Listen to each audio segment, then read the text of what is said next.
அரசாங்கத்தினுடைய தொழிலாளர் நலத்துறை நடத்தக்கூடிய ஆஷ்ரம் அப்படிங்கிற இணையதளம் சொல்கிறது 94 லட்சம் பேர் இருக்கிறாங்க அப்படின்னு சொல்லி பதிவு செய்தவர்கள். பதிவு செய்யாமல் இருக்கிறவங்க அவங்க இன்னும் பல பேர் இருக்கலாம். சரியா? பதிவு செய்யாமல் இருந்தாலும் அவங்களுக்கு இன்னைக்கு வந்து ஒரே நாடு ஒரே ரேஷன் கார்டு, ஒரு 2 மினிட்ஸ் எக்ஸ்ட்ரா எடுத்துக்கிறேன்பா, ஒரே நாடு ஒரே ரேஷன் கார்டு அப்படிங்கிற அடிப்படையில் ரேஷன் கார்டும் இப்போ நம்ம கொடுத்துருக்குறோம். ரேஷன் கார்டு கொடுக்கணும் அப்படிங்கிறதுல கூடுதல் கவனத்தை தமிழ்நாடு அரசாங்கம் செலுத்தியது, இந்திய அரசாங்கத்தினுடைய உத்தரவின் பேரில். சரியா? இப்போ நீங்க வந்து இதை எல்லாத்தையும் செய்வதற்கு இவங்கெல்லாம் உள்ள வந்துருவாங்க அப்படிங்கிறது தான் உங்களுடைய இன்றைய பயமா? ஏன்னா முதலமைச்சர் அது கூட பேசியிருக்காருன்னு. முதல்ல இது நோக்கம் என்னன்னா, கிட்டத்தட்ட 68,000 பேர், 68,401 பேர் செய்யக்கூடிய இந்த வேலைகள்ங்கிறது எவ்வளவு பேருக்காக அப்படின்னா 6,40,00,000 பேர். 1% கூட கிடையாது. இந்த 1% கூட இல்லாத ஒரு செய்ய முடியாத வேலைகளை மேன் பவர் அவ்வளவு வச்சுக்கிட்டு இல்ல நீங்க அப்படி ஓட்டு கணக்கு போடாதீங்க, குடும்ப சொல்றாங்க.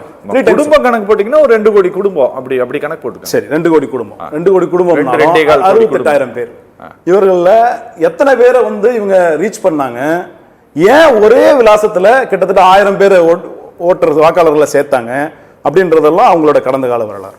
நீங்க சொல்லும் பொழுது 94 lakhs மைக்ரேட்டட், அவங்க இங்கிருந்து அங்கிருந்து இங்க வந்து வேலை பார்க்கறவங்க அதிகமா இருக்காங்க.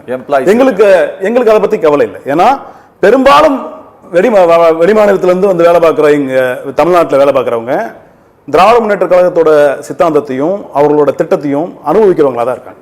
எங்களுக்கு தனிப்பட்ட திட்டம் தமிழர்களுக்குன்னு யாரும் நாங்கள் கொடுக்கறது இல்லை. இங்க ரேஷன் கார்டு இவங்களுக்கு கொடுத்திருந்தா தமிழர்களுக்கு என்ன வசதி கொடுக்கப்படுதோ செய்து அவர்களுக்கும் அதே வசதி தான் செய்து கொடுக்கும். அப்ப அவர்கள் நிறைய பேர் திராவிட மாடல் அரசை ரசிக்கிறாங்க, ஏத்துக்கிறாங்க. எங்களுக்கு அதை பத்தின பயம் இல்லை. எங்களுக்கான பயம் என்னன்னா, எங்களுக்கான கவலை என்னன்னா, நீங்க தகுதியான வாக்காளர்களை நீக்கிடுவீங்க, தகுதியான வாக்காளர்களை ஏற்கனவே நீக்கிருக்கீங்க, உங்களுக்கு யார் ஓட்டு போட மாட்டாங்களோ அவங்களெல்லாம் தேர்ந்தெடுத்து நீக்கிறீங்க அப்படின்றத எங்களோட கவலை. மேடம் சொல்லும் போது சொன்னாங்க அதிமுக இதெல்லாம் பார்த்து ஆதரிக்கிறது பார்த்தா எங்களுக்கு கவலையா இருக்குன்னு.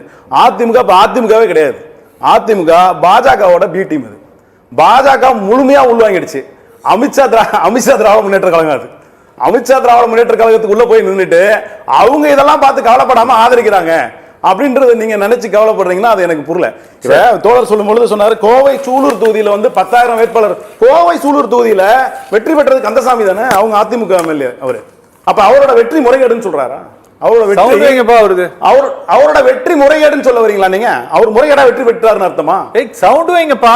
அவர் முறைகேடா வெற்றி பெற்றாருன்னு அர்த்தம் ஆயிடுமா? அது ஒரே சொல்லுங்க, தவறா சொல்லாதீங்க. முதல்ல நான் சொல்றது சூலூர் தொகுதியில காங்கேயம்பாளையம் ஊராட்சி நீங்க தொகுதி இல்ல, சூலூர் தொகுதியில 10,000 பேர் அதிகமா இருக்கிறாங்க அப்படின்னு நீங்க அப்ப கந்தசாமி வந்து முறைகேடா வெற்றி பெற்றாருன்னு அர்த்தமா? அங்க இருக்கிற கந்தசாமி முறைகேடா வெற்றி பெற்றாருன்னு அர்த்தமா? அதுதான் உங்களோட ஸ்டேட்மென்ட். நீங்க என்ன சொல்ல வரீங்க? சரி பண்ணுங்க. எஸ்எஸ்ஆர்ன்றது ஆண்டாண்டுக்கு ஒரு தடவை நடக்குது.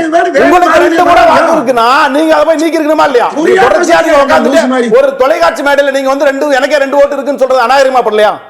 ஒரு தொலைக்காட்சி வாக்குல எனக்கு 2 ஓட்டு இருக்குன்னு பகிரங்கமா சொல்றது இந்த குற்றத்தை பாஜக செய்யற ஆதரிக்கிறதுக்காக நீங்க சொல்ற ஸ்டேட்மென்ட்டா இல்ல உங்களுக்கு 2 ஓட்டு இருக்குன்றதை நீங்க அங்கீகரிக்கிறீங்களா? எனக்கு 2 இருக்கு, எல்லாரும் 2 வச்சுக்கிட்டு சொல்றது அர்த்தமா?